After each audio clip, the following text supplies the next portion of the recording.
अस्सलाम वालेकुम नाज़रीन किराम, आज जुमा का दिन है और सुप्रीम कोर्ट से बड़ी खबर है। इमरान खान और शाह महमूद कुरैशी के लिए साइफर केस में दोनों को जमानत दे दी गई है। जी हां, यह बड़ी खबर है। सुप्रीम कोर्ट ऑफ पाकिस्तान ने दरख्वास्त जमानत इमरान खान की और शाह महमूद कुरैशी की मंजूर कर ली है और इंतहाई अहम रिमार्क्स दिए हैं सुप्रीम कोर्ट के जजेस ने साइफर केस में। अब यह रिमार्क्स आपके सामने रखने के लिए जा रहा हूं, उसके बाद आप अंदाजा लगाइएगा कि जो साइफर वाला केस है वो मुकम्मल तौर पर बढ़ गया है। आपने कमेंट बॉक्स के अंदर जरूर बताना है कि क्या यह केस अब चलेगा या नहीं चलेगा, या क्या इस केस में इमरान खान को सजा हो सकती है या नहीं हो सकती। सुप्रीम कोर्ट के ऑनरेबल जजेस ने जो रिमार्क्स दिए हैं उसके बाद आपको अंदाजा हो जाएगा। और दूसरे नंबर पे जो दूसरी दरखास्त थी पाकिस्तान तहरीक इंसाफ की कि हमें मुल्क के अंदर इलेक्शन के लिए लेवल प्लेइंग फील्ड नहीं दी जा रही, उसके हवाले से जजेस ने बड़े अहम रिमार्क्स दिए हैं और एक हुक्म भी जारी किया है, वो भी मैं आपके सामने रखने के लिए जा रहा हूं। साइफर केस में जस्टिस अतर मनुल्लाह ने कहा कि इंतखाबात 8 फरवरी को हैं और जो शख्स जेल में है वो एक बड़ी जमात की नुमाइंदगी करता है। क्या हुकूमत मुल्क के अंदर 1970 और 1977 वाले हालात पैदा करना चाहती है? इस वक्त इमरान खान नहीं बल्कि अवाम के हकूक का मामला है। साबिक वजीर आजम पर साइफर केस में जुर्म साबित नहीं हुआ, वो मासूम है। सबसे अहम रिमार्क्स ये हैं कि साबिक वजीर आजम पर जुर्म साबित नहीं हुआ, वो मासूम है, ये जस्टिस अतर मनुल्लाह ने कहा। मजीद उन्होंने पूछा कि क्या निगरान हुकूमत ने आपको जमानत की मुखालफत करने की हदायत दी है? उन्होंने यह भी पूछा कि हर दौर में सियासी रहनुमाओं के साथ ऐसा क्यों होता है? यह भी पूछा कि साबिक वजीर आजम के जेल से बाहर आने से क्या नुकसान होगा? उन्होंने यह भी कहा कि इस वक्त सवाल आम इंतखाबात का है। जस्टिस मंसूर अली शाह ने कहा कि साइफर मामले में गैर मुल्की कुव्वत को कैसे फायदा पहुंचा है। उन्होंने यह भी कहा कि जो दस्तावेजात आप दिखा रहे हैं इसके मुताबिक तो गैर मुल्की ताकत का नुकसान हुआ है। जस्टिस सरदार तारक मसूद ने एक बड़ा अहम सवाल पूछा। उन्होंने कहा कि अगर साइफर गुम हो गया था तो सलामती काउंसिल के 2 इजलासों में शहबाज शरीफ ने क्यों नहीं बताया? शहबाज शरीफ ने किस दस्तावेज पर सलामती काउंसिल का इजलास किया था और 1 माह आजम खान खामोश क्यों रहा? यह भी पूछा गया कि क्या आपने आजम खान जो लापता हो गया था उसके ऊपर तफ्तीश की?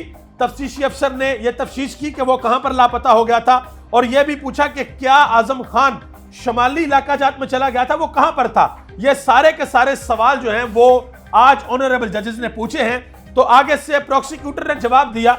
उन्होंने कहा जी साइफर लहराने पर भारत में बहुत वावेला हुआ है। तो इस पर अतर मनुल्लाह साहब ने पूछा कि कल बलोच फैमिलीज के साथ जो कुछ हुआ क्या इस पर कुछ वावेला हुआ है या नहीं हुआ है? मजीद उन्होंने पूछा कि क्या वजीर आजम को वक्त से पहले हटाने पर मुल्क की जागनसाई हुई है या नहीं हुई है? यह भी पूछा कि भारत में हमारी जागनसाई तो किसी भी बात पर हो सकती है, तो इसके ऊपर क्या कहेंगे?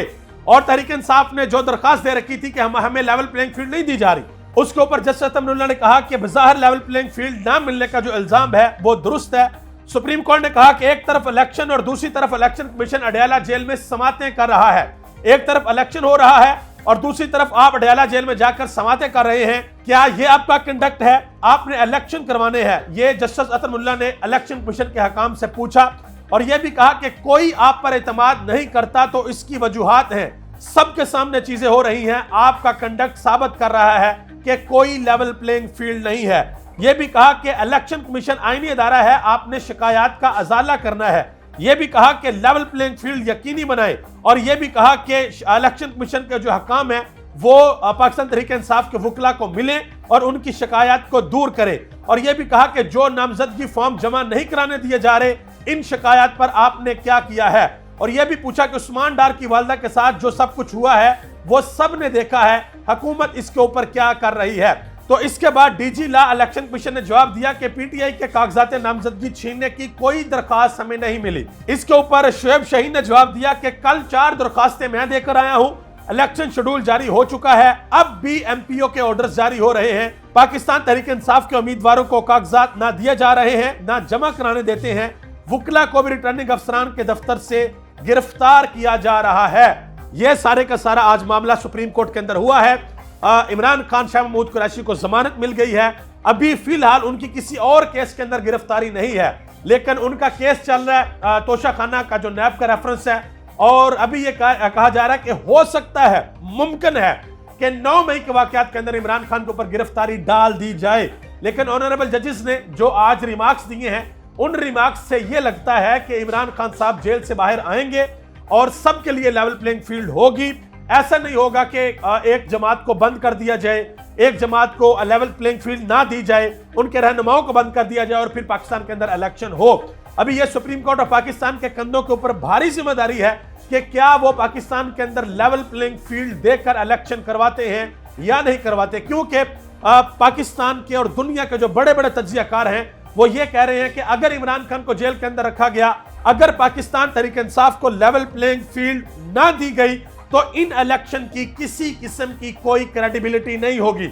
ना सिर्फ पाकिस्तान बल्कि आलमी दुनिया भी इन इलेक्शंस को नहीं मानेगी। तो आप दुआ करें कि सबको लेवल प्लेइंग फील्ड मिले, सबको यकसा मौका मिले और जिसकी तरफ अवाम है, जिसके साथ अवाम जाना चाहती है, जिसको अवाम वजीर आजम बनाना चाहती है, वो 24 करोड़ लोगों का वजीर आजम बने और पाकिस्तान के मामलात को आगे चलाए। आप सबका बहुत बहुत शुक्रिया। पाकिस्तान जिंदाबाद, पाकिस्तान के अवाम और पाकिस्तान के इदारे पाइंदाबाद।